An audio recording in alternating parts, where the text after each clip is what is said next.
Nuevamente compartiendo este devocional de día viernes. Hoy ya es viernes y como habíamos dicho en la mañana de ayer, hoy la programación la haces vos, hoy el devocional lo haces vos, ya que tu exposición, tu pregunta, tu duda, tu necesidad es la que va a ser el título del devocional de hoy. Tenemos pocas posibilidades de tener consejerías, de poder hablar cara a cara con nuestros hermanos, pero qué bueno que a través de este medio podemos tener un contacto, un feedback, un ida y vuelta. Por eso te desafío a que de temprano puedas comunicarte y puedas hacer tu pregunta, tu preocupación. Vuelvo a repetir, estamos en día viernes, este programa es totalmente en vivo. Lo hacemos de lunes a viernes y el día lunes volvemos a retomar con una palabra de Dios. Pero hoy, ¿qué te parece si haces tu pregunta? Y de tu pregunta va a salir el devocional de esta mañana. Vuelvo a repetir, hoy la programación la haces vos, así que qué bueno sería que no perdamos un segundo de tiempo y hagas tu pregunta. No te sientas apenado de que alguien pueda ver tu pregunta, porque tu pregunta va a ser de gran bendición para otros que no se animan a hacerla. Y el primero es el que tiene la bendición. El primero es el que logra la salida. Por eso dice la Biblia, el que pide recibe, el que busca halla, y el que llama se le abrirá. Y hay cosas que muchas veces no las entendemos, por eso Dios puso pastores en la iglesia, para apacentar, guiar. ¿Guiar a dónde? Si fueran ovejas serían a lugares de pastos delicados, fuera de peligros y de tantas situaciones, pero como somos iglesia, y la iglesia representa como un redil y las ovejas, pero no somos ovejas, y nosotros no somos pastores de ovejas, somos pastores de personas, y la Biblia lo dice, Él mismo constituyó pastores, profetas, con el fin de apacentar, de guiar. Atalaya Maure dice, podría hablar un poco de cuando Pablo a solas fue cautivo y Dios lo liberó. Tenés que ser un poco más específico, porque Pablo prácticamente todo su ministerio estuvo en cautiverio. Podría hablar un poco de cuando Pablo y Silas fueron cautivos y Dios los liberó. Ahora sí, porque decía Pablo y solas. Muchas veces creemos que Dios está con nosotros en los momentos de bendición y en los momentos de abundancia, como muchos amigos, ¿no? Cuando tenemos un plato de comida, cuando estamos en éxito, cuando cambiamos el auto, cuando tenemos un futuro brillante, estamos llenos de amigos como el hijo pródigo. Pero la diferencia de nuestro Dios es que Él es el gran amigo, Él es el amigo perfecto, el amigo que está con nosotros en los momentos de dificultad y en los momentos más difíciles. Precisamente en los momentos más difíciles son en los momentos en que Él más se manifiesta en nuestra vida. Por experiencia propia lo he vivido y no hay mayor ejemplo que el de Pablo. Pablo pasó por tantas circunstancias, tantos problemas, y por el hecho de predicar la palabra y poner evidencia el ocultismo, poner evidencia la manipulación de un pueblo en cuanto a dioses paganos, en cuanto a imágenes y todo eso, él trajo el mensaje de la palabra del Señor a un cierto lugar y eso hizo que ellos fueran presos por predicar, presos por decir la verdad, presos por hacer lo correcto. Y dice que Pablo y Silas estaban sus pies en cepos, sus manos engrilladas, sus espaldas laceradas. Y yo creo que en ese momento Pablo, como hermano mayor, lo miraría a Silas y Silas lo miraría a Pablo y se dirían el uno al otro, ¿y qué hacemos ahora? Es la pregunta que nos hacemos constantemente, ¿qué hacemos ahora? Dice la Biblia que ellos tomaron la decisión más correcta y empezaron a alabar a Dios, y los presos los oían. Esto tiene una enseñanza muy grande, porque mucha gente nos ve, nos oye.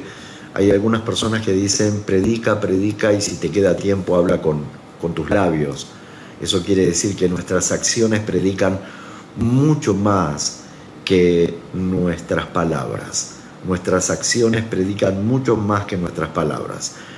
Y de repente dice que mientras ellos cantaban y alababan al Señor, los presos los oían y los cimientos de las cárceles se estremecieron y las puertas se abrieron, los cepos se rompieron, porque donde hay un pueblo que alaba en el medio de la adversidad, conmueven el corazón de Dios. Donde hay un pueblo que a pesar de que en diferentes situaciones llore o pase por dificultades, aún así levanta sus manos y dice Dios, a pesar de todo, Dios sigue estando en el trono. Y hay tantos ejemplos puntuales, del mismo Pablo. Pablo dice que la compañía la romana lo llevaban a Roma para ser enjuiciado y ser muerto, y esa noche se desató un viento huracanado llamado Euroclidón y la nave parecía que se iba a partir. Echaron los enseres, tiraron todo lo de sobrepeso, cada uno de los que estaba en la barca clamaban a sus dioses, pero en un momento dice que perdieron toda esperanza de salvarse. Pero en ese momento Pablo, poniéndose en pie, y él pudo decir estas palabras. Y qué bueno es que nosotros podamos decir estas mismas palabras. Esta noche ha estado conmigo el ángel de Dios, de quien soy y a quien sirvo, y me ha dicho que ninguno de vosotros pereceráis, sino que se perderá la nave, sí, se perderá lo material, pero ustedes se van a salvar. Al poco tiempo volvió a tomar parte en esto que estaba ocurriendo y dijo, tiren los botes, tiren los esquifes, nadie escape, porque si estamos juntos vamos a prevalecer. Y la realidad que en ese momento en que la nave iba a perecer, muchos pensaban subirse al bote. Esas actitudes que no tienen sentido ni razón de ser, porque si no nos salvamos en el barco, mucho menos nos vamos a salvar en el bote. Si no nos salvamos juntos, mucho menos nos vamos a salvar solos. Por eso dice la Biblia, es mejor dos que uno, porque si uno se cae, el otro lo levanta. Y Pablo dio la orden que cortaran las amarras de los esquifes y se quedaran todos en la barca, y al poco tiempo ellos pudieron ver una isla llamada Malta. ¿Por qué? Porque hubo una palabra, que ninguno iba a perecer. Pablo sabía exactamente cuál era su destino.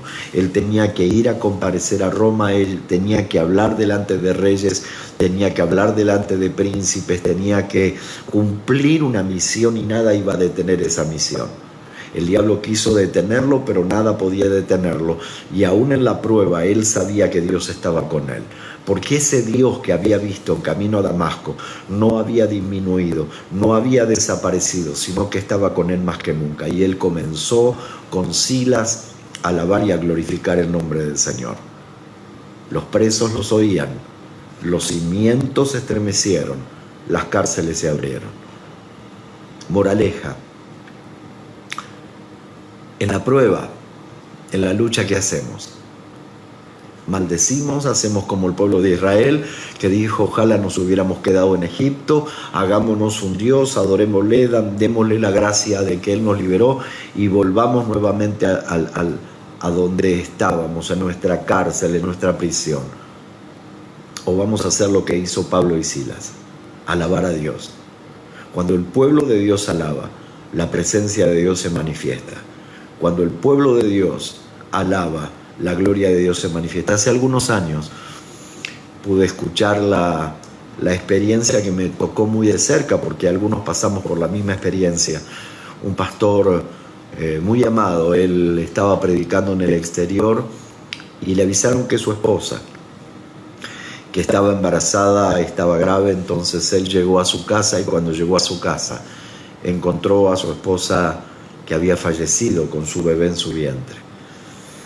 Y él atinó a hacer algo que es incomprensible para la razón humana, algo que es incomprensible para cualquier persona. Es en el momento más terrible de la vida poder alabar a Dios. Y él comenzó a levantar sus manos y a decir en una canción, tú me das, tú me quitas, lo que quieres haces con mi vida. Jamás podré dudar de ti, tú eres dueño y tú eres soberano. Te ofrezco mi ser, solo a ti estoy en tus manos. hoy es un hombre poderoso de Dios.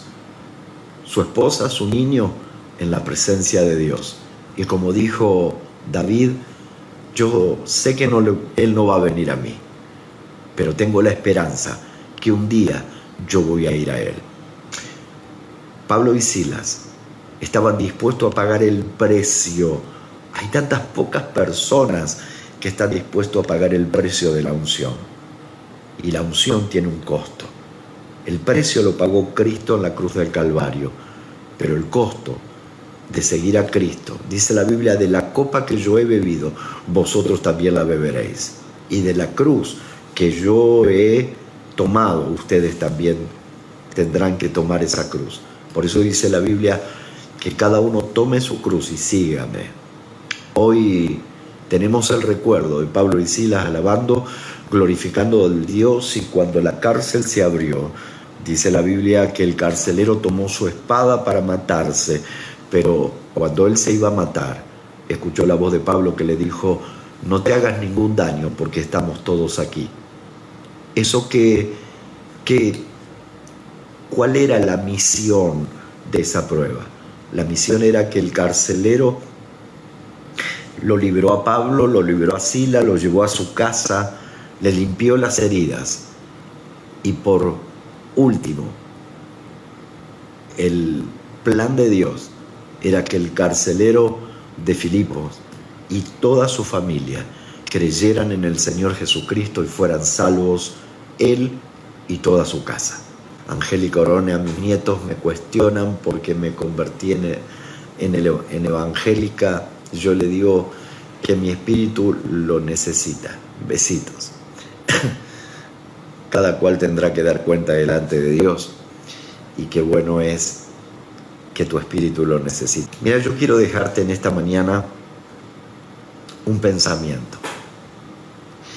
Y el día lunes tengo una nueva reflexión, y se llaman Reflexiones de un Renacido. Todos nosotros tenemos derecho a ser felices. Sí, vos también. Todos tenemos derecho a tener una familia, todos tenemos derecho a tener salud, todos tenemos derecho a prosperar, todos tenemos derecho a una eternidad. Pero también tenemos una obligación. Y esto sí es una obligación, por amor a nosotros mismos y por amor a Dios. Quiero que me prestes atención a lo que te voy a decir, porque es fundamental lo que te voy a decir. Todos tenemos derecho a ser felices. Todos tenemos derecho a todos nuestros sueños realizados. Todos. Pero tenemos una obligación. Y es una gran obligación. Por amor a nosotros y por amor a Dios, principalmente, es no volver a equivocarnos. Tenemos la obligación de no volver a equivocarnos. Hay alguien que dice que el hombre es el único que cae 2 veces en el mismo pozo, y la Biblia dice que es como el perro que vuelve a su vómito. Pero yo creo que usted y yo no queremos volver a vivir lo que hemos vivido, no queremos volver a sufrir lo que hemos sufrido, no queremos volver a repetir lo que hemos experimentado, no queremos volver a llorar sobre lo mismo, no queremos volver a sentirnos solos, no queremos volver a sentirnos sin la protección de Dios. Por eso todos tenemos un derecho, y es ser felices, pero tenemos una gran obligación, y con esto los voy a dejar. Tenemos una gran obligación por amor a nosotros. Por eso dice la Biblia que debemos amar al prójimo como a nosotros mismos. Si no nos amamos, caeremos una y otra vez en lo mismo. Fracasaremos una y otra vez en lo mismo. Lloraremos una y otra vez sobre lo mismo. Pero yo tengo una gran obligación: no volver a fracasar. Y esa es tu obligación. No vuelvas a fracasar. Dios da oportunidades. El sol sale sobre los justos y sobre los injustos. Dios siempre da oportunidades, pero Dios es amor, pero también es fuego consumidor. Dios es justo y su justicia alcanza para siempre. Hoy es esta palabra que quiero dejar. ¿Querés ser feliz? No vuelvas a fracasar en lo mismo. ¿Querés tener una familia? No vuelvas a fracasar en lo mismo. Porque tenemos conciencia, tenemos inteligencia, tenemos raciocinio y tenemos la palabra del Señor, que es nuestro ayo, es nuestra guía, es nuestra orientación. Todos tenemos el derecho a ser felices, pero tenemos una gran obligación: no volver a fracasar en lo mismo. Ya no. Y si lo haces, no culpes a Dios, no culpes a la gente, no culpes al diablo, aunque no defienda al diablo. Llegó la hora de examinarse cada uno a sí mismo, porque a veces no tenemos adicciones externas, no somos personas que consumimos droga, no sos alcohólico, pero somos adictos al sufrimiento. Pero quiero decirte hoy, conocerás la verdad y la verdad te hará libre, dice la Biblia. Todos tenemos derecho a ser felices, pero tenemos una gran obligación: no volver a cometer el mismo error. Estas palabras quiero dejarte. El deseo de nuestro corazón es siempre estar cerca. Y Dios me ha dado de nuevo esto de volver a escribir el día lunes otra reflexión de un renacido. Por eso se llama Volviendo a casa. ¿Quién te habla? Dios le dio la oportunidad de renacer. Y este renacido quiere darte una palabra. Tú preguntas, dice el Señor, y yo respondo. Esa es la reflexión. Tengan un día espectacular a los hermanos de La Plata, Berizo, Ensenada, Citibel, Villa Elisa, Brance, Doncelar, Gómez, Ranchos, Aeropuerto, de tantos lados, pero también a nuestros queridos hermanos. Les deseamos que tengan un fin de semana glorioso. Si pueden congregarse, glorioso. Y si no, no se olviden que su casa es el lugar donde la presencia de Dios puede moverse. Y se va a mover. Alabarle a Dios. Como Pablo y Silas, aunque estaban en cepo, ellos alabaron a Dios. Dios los bendiga. Tengan un día especial y que los sueños, los anhelos y los proyectos de cada uno se hagan una realidad, porque tomaron una gran decisión: tomar el derecho a ser feliz y la obligación a no volver a equivocarse.